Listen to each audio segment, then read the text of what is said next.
Mga hakbang para sa pagpapalakas sa kakayahan ng Pilipinas na protektahan ang malawak na maritime domain ng bansa patuloy at paparating isang bagong offshore patrol vessel. Narito ang report.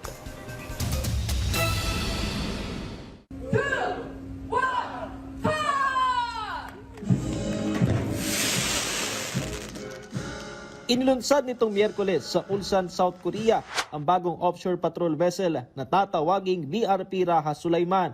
Ipinangalan ito sa bayaning Pilipino na si Raha Sulaiman na isa sa mga lumaban noong pre-colonial times. Sa kanyang mensahe, sinabi ni AFP Chief of Staff General Romeo Browner Jr. na ang paglunsad sa BRP Raha Sulaiman ay isang bagong kabanata sa Philippine Navy upang palakasin pa ang kapabilidad ng Pilipinas na protektahan ang malawak na maritime domain ng bansa.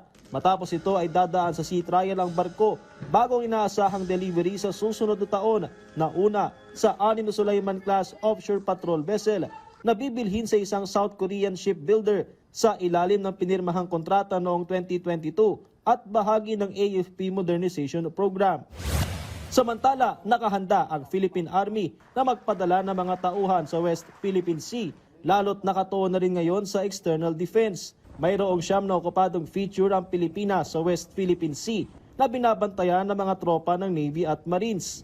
We're ready, as you've learned, and based on our Katian exercises, the Army right now is highly mobile and very agile. It can be lifted.